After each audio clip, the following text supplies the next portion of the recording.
그럼 오늘 첫 순서 시작해볼까요? 네, 지식 성장 프로젝트 자신감 뿜뿜! 네, 갈수록 죽이 잘 막히는 저희 자신감 뿜뿜 첫 코너죠. 네, 불교계의 지식 히어로, 또 인문학계의 지식 끝판왕 자연스님께 매주 한 가지씩 완전 호기심 돋는 질문들을 알아보면서 저희 지식과 지혜를 구해보는 그런 시간입니다. 네, 그렇습니다. 매주 다양한 지식과 지혜를 얻고 있는데요. 오늘은 어떤 주제로 나눠볼지 스님 이 주제가 적힌 족자 좀 펼쳐주시죠. 예, 오늘 주제는 이렇게 잡혀 있습니다. 그래서 새해가 되면 먹는 떡국. 그래서 정말 한 살 더 나이를 먹는 걸까요? 라고 하는. 근데 이 질문을 왜 스님한테 물어? 왜 셰프한테 물어야 되는 거 아니지? 떡국 먹어서 한 살 먹는 거면 다 안 먹고 토해내는 사람도 있을 수 있어요. 뭔가 불교랑 관련이 있겠죠? 떡국과 한 살 이런 게요.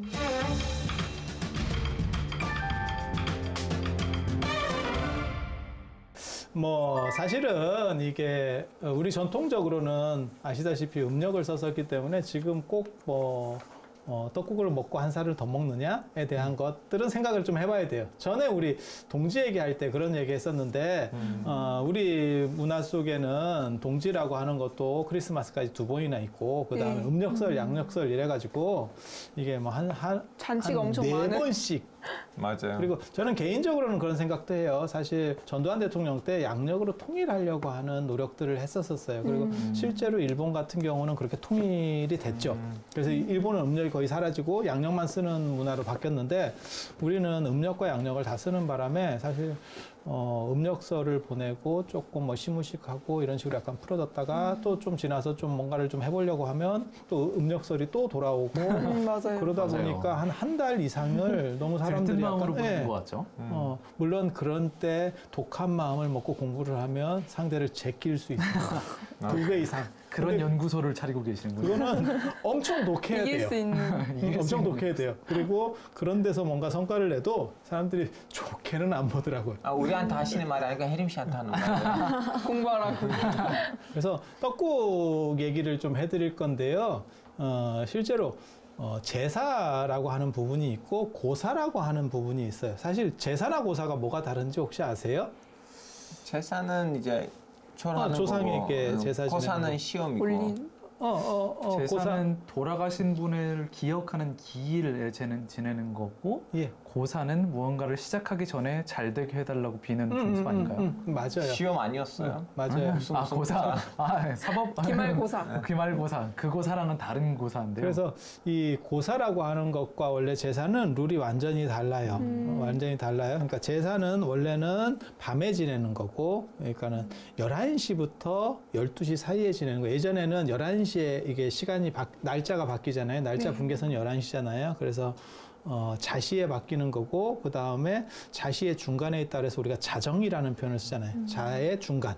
그게 12시가 되는 거고, 그래서 제사는 원래 그렇게 밤에 지내는 거고, 그때 올리는 떡이 이제 백설기는 제사용 떡이에요. 뭐 건포도나 이런 게 아무것도 안 들어가고 순백으로서 만들어가는 떡. 그리고 그거는 남성들이 주로 이렇게 주도를 합니다. 그래서 그 집에서 가장이 주도하는 게 제사. 그리고 고사는 그 집의 여성이 주도를 하는 거예요. 그래서 그 집에서 어떤 리더가 되는 여성이 낮에 합니다. 낮에 하고 그 고사상에는 이제 팥떡 같은 걸 올리는 거고요. 그리고 거기 이제 돼지 머리를 올려야 되느냐, 뭐 말아야 되느냐, 뭐 이런 얘기들이 있고, 어떻게 보면 되게 웃기지 않아요? 돼지 머리를 올려놓고 거기다 막 코나 귀에다가 이렇게 꽂으면 살아있으면 되게 돼지도 웃을 것 같아요. 그죠? 콧구멍에 한번 이렇게 돈을 쑤셔봐요. 그런데 그거는 지난 시간에도 제가 그런 얘기 잠깐 해드렸지만 그게 돈이라고 하는 의미 때문에 같은 발음을 차용한 거예요. 같은 발음을. 혹시 그런 거 보신 적 있어요? 한복이라든지 안 그러면 이런 전통 문양 중에 박쥐 문양이 있어요. 박쥐가 날아가는 것 같은? 얼핏 봤던 것 같은데요. 자세히 보면 보이는데 잘 못 보는 이유 중에 하나가 뭐냐면 박쥐를 쓰지는 않을 거야 이런 생각을 자꾸 해서 그래요. 박쥐라고 생각을 안 하니까. 왜냐하면 박쥐 하면 느낌이 조금 별로 야비한 느낌이 안 좋잖아요. 음침한 느낌 그런 게 있죠. 박쥐로 성공한 건 배트맨밖에 없잖아요. 네, 그치밖에 없네요. 네. 그래서 이 박쥐라고 하는 거를 이제 사람들이 좀 이렇게 꺼려 하다 보니까 굳이 그런 걸 전통 문양에 쓰겠어 이러는데 박쥐가 한문으로는 복이에요. 복. 네. 아, 그 발음이 그래서? 그래서 복복자하고 발음이 똑같은 거예요.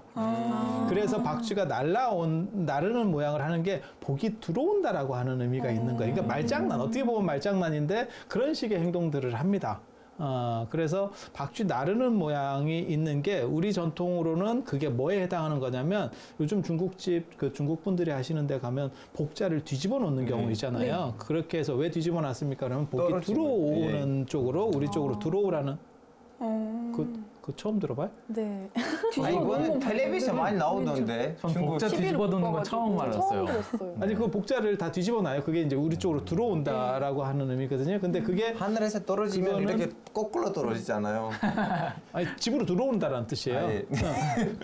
그래서 복 받는다라고 하는 의미를 중국 사람들은 그렇게 글자로 했고 우리는 사실 박쥐로 하는. 그래서 이제 음을 따서 이렇게 하는 게 그래서 제가 뭐라고 얘기하냐면 고사상에는 굳이 돼지 머리를 안 쓰셔도 돼요. 그 정도 의미밖에는 없습니다. 그리고 돼지도 사실 무언가를 죽여서 얼마나 그쵸. 힘들겠어. 나름 그쵸. 죽는데 행복하게 웃으면서 살인 미소를 남기면서 죽는 그런 대승적 돼지가 몇 마리나 있겠어요. 혹시 알파고 씨는 그 뭐 고사 같은 거 지낼 때 돼지 머리 올려놓은 거 본 적 있어요? 아, 저는 고사 지내는 것을 본 적이 없어요. 아, 제사 그래요? 지낸 적이 지지하러 간 적이 있었는데. 보통 고사는 집이나 무슨 뭐 이런 가게를 새로 할 때, 네, 새로 할 때 스타트를 이제 끊을 때 이런 그러니까 모든 삿된 것들을 물리치고 복이 들어와라라고 하는 의미로 그러니까 팥떡은 삿된 것들을 물리친다는 의미고 돼지는 돈이 들어온다는 의미고. 아, 그런데- 최근에 와서 이제 무슨 가게를 새로 열면 뭐 여성분 3명 와서 이렇게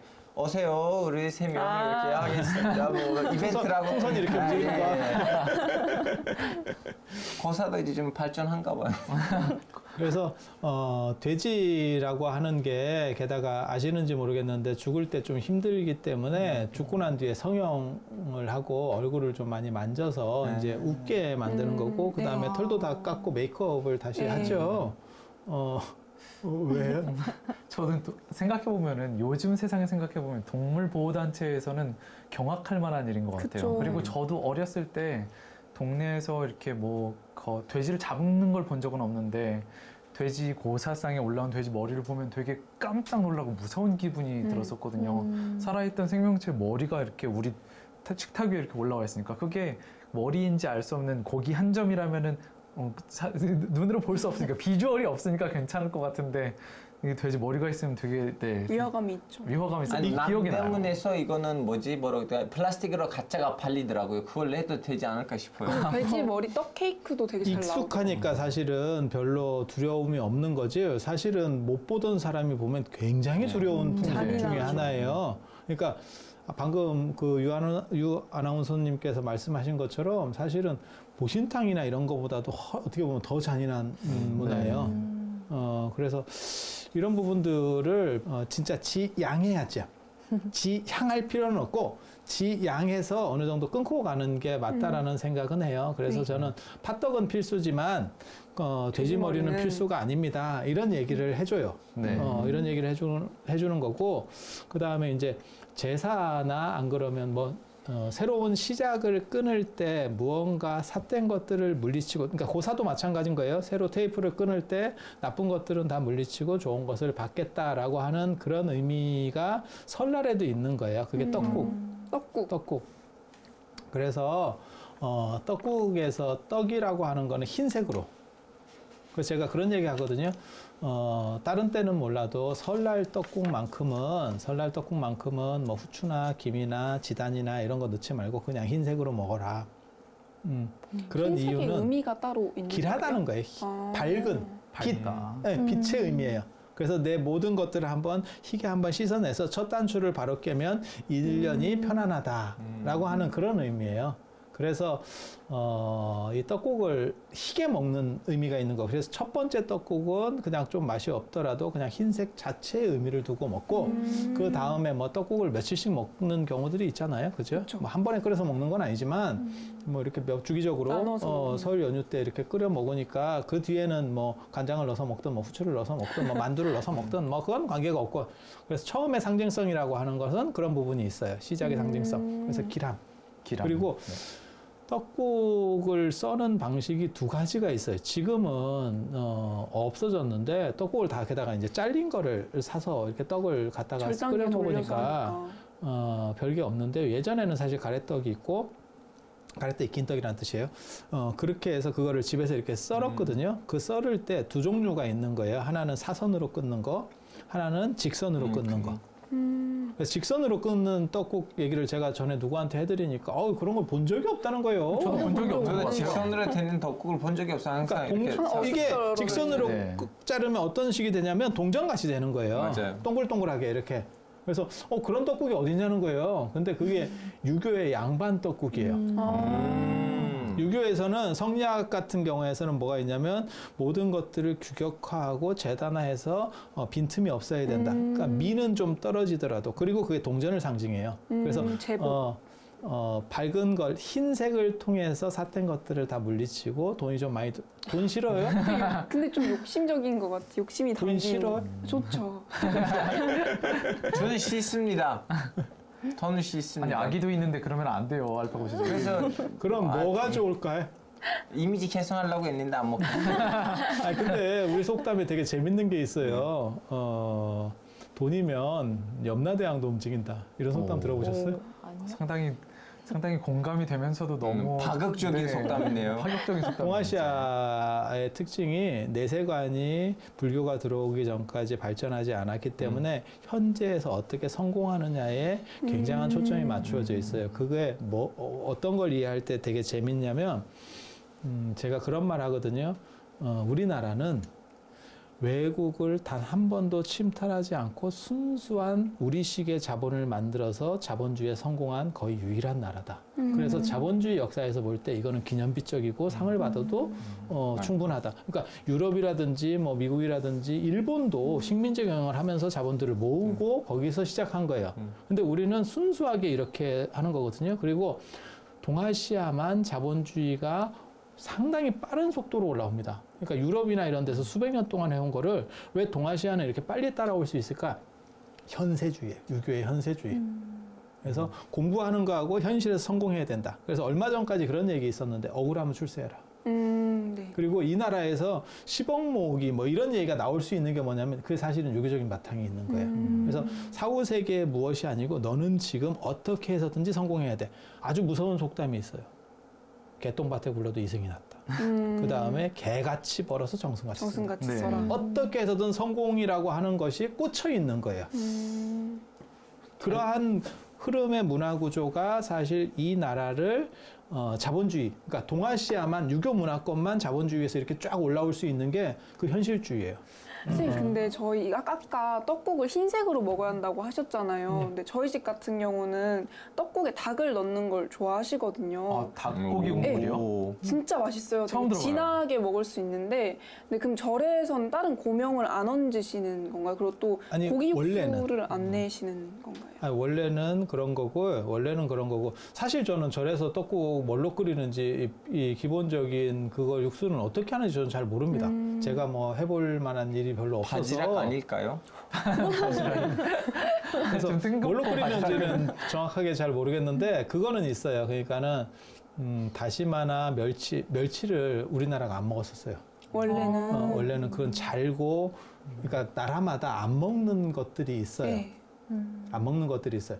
외국인들이 봤을 때 우리나라에 와서 가장 놀랍고 이상한 걸 먹는다라고 하는 것 중에 뭐 홍어나 이런 거 말고 홍어 번데기 이런 것도 있지만 가장 보편적인 음식 중에는 뭐가 있냐. 번데기는 먹는 사람 먹잖아요. 사실 잘 안 그렇죠. 먹잖아요. 네. 깻잎 이런 거 못 먹어요. 맞아요. 깻잎. 깻잎, 콩잎 이런 것들은 외국 사람들은 그거는 왜 낙엽을 먹어? 이해를 못 라고 하더라고요, 말하는 친구가. 것들 중에 얼마나 하나가 맛있는데. 깻잎. 이 외국인들. 아, 외국인이 아니어서 그래요. 이제 외국인이 아니어서 그래요. 아니 우리나라에서도 그 뭐지 입으로 만드는 음식들이 있거든요. 입 안에다가 쌀하고 고기를 넣고 삶아서 먹는 음식들이 있는데 우리한테는 이렇게 뭐 이렇게 생소한 거 아니에요. 익숙한 거예요. 입으로 먹는 거. 그래서 멸치 같은 경우는 사실은 멸치도 그렇고 다시마도 원래 그게 너무 흔한 풀? 네. 그다음에 그 약간 천한 것 쪽으로 취급을 돼서 그렇게 잘 안 먹었어요. 그리고 잘 멸치는 너무 잘죠. 근데 그게 언제부터 먹기 시작한 거냐면 일제강점기 때 일본 사람들이 그런 멸치를 좋아해요. 그래서 우리가 그거를 쪄서 수출을 계속 했었어요. 그러니까 정확하게 말하면 우리가 수출한 게 아니고 일본 사람이 이쪽으로 들어와서 하게 만든. 여기서 공장을 만들어서 계속 실어가면서 이제 이윤을 창출한 거죠. 근데 그게 일본에서 한번 경기가 안 좋아지면서 내수가 그러니까 수출입길이 막혔어요. 그래서 그거를 국내에서 멸치야말로 뭐 칼슘의 왕이었어. 뭐 어쩌고 이제 모든 마케팅으로. 지금 같은 경우는 거의 모든 뭐 된장국 같은 육수에는 데까지 다 전부 들어가죠. 다 들어가는 약방의 감초같이 맞아요, 들어갈 맞아요. 정도의 상황까지 온 거예요. 그러네요. 근데 그게 사실은 그렇게 오래된 문화는 아니에요. 그리고 이제 떡국과 관련해서 가장 중요한 게 유교 떡국은 동전 같은 거고 불교 떡국은 이렇게 사선으로 빗살로 이렇게 자르는 그게 지금 다 불교 떡국이에요. 그래서 불교에서 추구하는 거는 미하고 이게 삿됨을 쫓는다는 거예요. 빗살이. 빗살이 삿된 것들을 다 쫓아내는. 그래서 창살에도 보면 창호에도 보면 이게 두 종류가 있어요. 옛날 한옥문을 보면 이렇게 바둑판 같이 생긴 문이 있고 그 다음에 이게 빗살로 생긴 문이 있어요. 마름모로 빗살로 이렇게. 생긴 게 불교식 문이에요. 그리고 바둑판 같이 생긴 게 유교의 문이에요. 단정해야 된다라고 하는 것 같고 삿된 걸 쫓고 미적인 걸 추구하는 게 불교예요. 그러니까 서로 관점이 다른 거예요. 그러네요. 그래서 이런 부분들은 생각을 해볼 만한 필요가 있어요. 왜? 지금은 동전 떡국이 거의 전멸했어요. 여러분이 마치 못 드셔보신 것처럼 본 적이 저도 없어요. 제가 그걸 다른 사람한테 얘기해 주니까 아유 그런 떡국이 어딨어? 거짓말 하지 마. 이렇게 얘기를 하더라고요. 그리고 제가 원래 또 일반 사석에서 얘기할 때는 신뢰감을 잘 주지 않는 이런 어법을 씁니다. 말을 이렇게 쉽게 뭘까요? 쉽게 하고 그 다음에 그냥 재미삼아 얘기하는 것처럼 하니까 제가 전문가라고 하는 부분을 자주 잊어버려요. 편한 느낌 때문에. 좋게 말하면 편한 거고 이제 좀 만만해 보이는 이런 인상이 있어서 그래서 아이 거짓말이죠 이러는데 찾아보시면 제 말대로 그대로 돼 있습니다. 그럼 여기까지는 이제 복을 비는 의미로 흰떡을 먹는다는 포인트가 나왔고 아니 삿된 걸 쫓는 거. 삿된 걸 삿된 걸 쫓는. 쫓는다. 삿된 걸 쫓고 그게 동시성이에요. 아, 네. 나쁜 것들이 없어지면 마치 불을 켜면 어둠이 사라지듯이. 그리고 흰색에는 그 길한 것을 이제 바라는 그런 의미가 있다고 말씀을 하셨는데요. 아직 궁금한 건 떡국을 먹으면 나이를 왜 먹는지 그 부분이 아직 안 밝혀졌어요. 설에 먹잖아요. 설에 먹는다.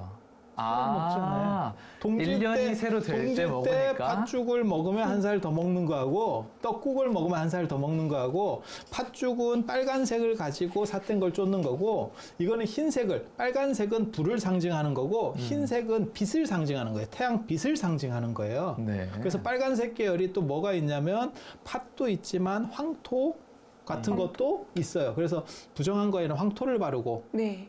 황토 물 마시는 사람들도 있어요. 황토를 봤어요. 약간 섞어서 이렇게 마시고 뭐 네, 몸에 맞아요. 좋다는 얘기도 좋다고 있지만 뭐. 삿된 것도 쫓아낸다는 그런 식이 되는 거고 그 다음에 반대로 흰색은 빛을 상징하는 거고 이러한 식으로 같은 캐릭터가 누가 있냐면 소금이에요. 그래서 소금 뿌린다. 삿된 거를 쫓아내는. 그러니까 두 계통이 있는 거예요. 하나는 빛과 관련된 부분, 하나는 불과 관련된 부분. 그것들이 전부 삿된 것들을 쫓아내는 공통 분모를 가지고 있는 거예요. 그리고 우리가 원래 태양 숭배하고 관련된 민족이에요. 그래서 환인, 환웅, 당군 이러잖아요. 그게 환하다라고 하는 의미예요. 그래서 환인이 환한 것의 원인은 태양이라는 뜻이에요. 환웅은 그것에서 양적인 표현, 환한 것의 양적인 것, 빛이 뿜어져 나오는 거예요. 태양에서. 단군은 그 태양신을 모시는 제단의 임금, 제사장이라는 뜻이에요. 그래서 단군, 이런 식으로 구조로 가는 거거든요. 그래서 지금까지도 우리가 뭐 배달의 민족 할 때 그게 밝은 민족이라는 뜻이죠. 빨리 음식 갖다 주는 음식 갖다 주는. 네, 그게 무슨 어플 선전하는 건 아니고 우리가 배달의 민족 뭐 예전에는 배달의 기술하는 프로도 있었고 네. 그런 거 아세요? 아니 글씨체도 있어요. 진짜 배달의 오래된. 민족이라고. 그거 되게 괜찮아요. 과제할 때 좋은. 예, 맞아요. 그래서 그게 밝은이라는 뜻이에요. 밝다. 밝다. 그래서 나무도 박달나무? 박달나무를 네. 좋아하는 거고 그다음에 백이민족이 되는 거고 굉장히 재밌는 게 있어요. 조선 후기에 보면 흰 옷을 입었을 때 이게 옷감 손상이 더 심해요. 그러니까 염색을 하면 한번 코팅되는 효과가 있어가지고 상대적으로 옷감이 더 견고해집니다. 그리고 또 뭐가 있냐면 염색을 해놓으면 그게 저희들이 이제 좀 약간 어두운 색 계통의 옷을 입는 이유도 그런 거거든요. 염색을 해놓으면 무슨 일이 있냐면 잘 안 빨아도 돼요. 상대적으로. 떼탄 게 잘 안 보이니까. 실용적이죠. 그거 있잖아요. 그 영화 보면 그 빨간 옷 입고 나오는 걔가 빨간 옷을 입게 되는 이유가 원래 흰 자꾸, 옷이었는데. 뭐 피를 묻히니까 그러니까 차라리 빨간 옷을 입어 그렇게 나오는 얘기들이 있잖아요. 그래서 그런 거 생각하시면 돼요. 그래서 흰 옷을 자꾸 입으니까 정부에서 너무 재화 손실이 큰 거예요. 그래서 국가적으로 염색을 해서 입으라고 권장을 합니다. 그 염색에서 가장 아마 싼 거는 이런 회색이었을 거예요. 우리는 목탄을 쓰니까. 네, 목탄을 쓰니까 거기서 이제 잿물을 만들어내는 건 쉬운 게 어려운 게 아니거든요. 그래서 그런 걸 권장했는데 그건 조선에 먹히지 않아요. 조선 백성들이 싫어합니다. 우리는 흰색을 좋아하는데 그리고 그 흰색이 지금 생각하는 흰색도 아니에요. 그 당시에 옷감 기술이라든가 이런 누르스름한데다가 잘 안 빨거든요. 맞아요. 그래서 그런데도 불구하고 계속 그거를 주장을 하는 게 우리 전통에서 흐르는 어떤 흰색에 대한 추구, 흰색에 대한 미감 이런 것들이 있는 거예요. 그게 밝고 양명하고 삿된 것들을 모두 물리친다라고 하는 그런 종교적인 측면까지도 연결되는 그런 부분들이 있어요. 네. 그러면은 여기서 오늘 뭐 한번 정리를 해보면 이제 흰색은 밝은 것을 추구하는 한국의 민족성에서 나왔다고 볼 수 있고, 그리고 새해 먹는 떡국을 사선으로 써는 어슷썰기하는 이 사선으로 써는 것도 사실은 불교적인 의미가 담긴 벽사, 삿된 것을 물리치는 그런 의미가 있다라는 얘기였고, 그리고 마지막으로 떡국을 먹었을 때 한 살을 더 먹는 이유는 새해가 됐을 때 먹어서 그러니까 한 살을 더 먹는다. 이렇게 정리가 되겠네요. 아무리 불교를 지우고 없애려고 유교들에서 했어도 설이 되면 그때 조상에게 떡국을 올리거든요. 설 차례상에 떡국을 올리거든요. 그 떡국이 불교 떡국이에요. 그러니까 불교부터 시작하는 거예요. 그리고 차례라는 말도 지금은 술을 올리지만 불교에서 차를 올리면서 예를 했기 때문에 그런 거예요. 차례. 그래서 차례가 되는 거예요. 그리고 다레나 차례나 같은 말이거든요. 네. 그건 중국에서 북쪽과 남쪽이 차 발음과 다 발음의 차이 때문에 나타나는 현상이지 아무 그건 없어요. 그래서 차를 중심으로 하는 게 불교식 예고, 그래서 뭐가 있냐면 차례라는 명칭, 그 다음에 떡국을 올리는 거, 그리고 절하는 것도 그게 인도에서 들어온 거거든요. 그래서 네. 그런 게 다 풀 세트로, 향 피우는 것도 마찬가지예요. 그게 인도 문화예요. 그래서 그런 것들이 다 풀 세트로 불교적인 걸 가지고 한 해를 시작한다, 이렇게 생각하시면 되겠습니다. 그러니까 지난 시간에 그런 거 우리 했었잖아요. 춤추는 게 실제로는 불교와 관련되는 거다. 그래서 새해 시작, 차례, 떡국 전부 불교 거예요. 시작과 끝을 다 불교계 아닌 게 없네. 깊숙이 들어가 있는 것 같아요. 깊숙이 들어가면 아무리 이렇게 긁으려고 해도 항상 깊이 뭔가 남아 있을 거예요. 맞아요. 마치 물에 타져 있는 삼박자 커피처럼 그것을 다시 커피하고 프림하고 설탕으로 분리할 수 없죠. 너무 오랫동안 같이 있었기 때문에 그걸 나눌 수가 없어요.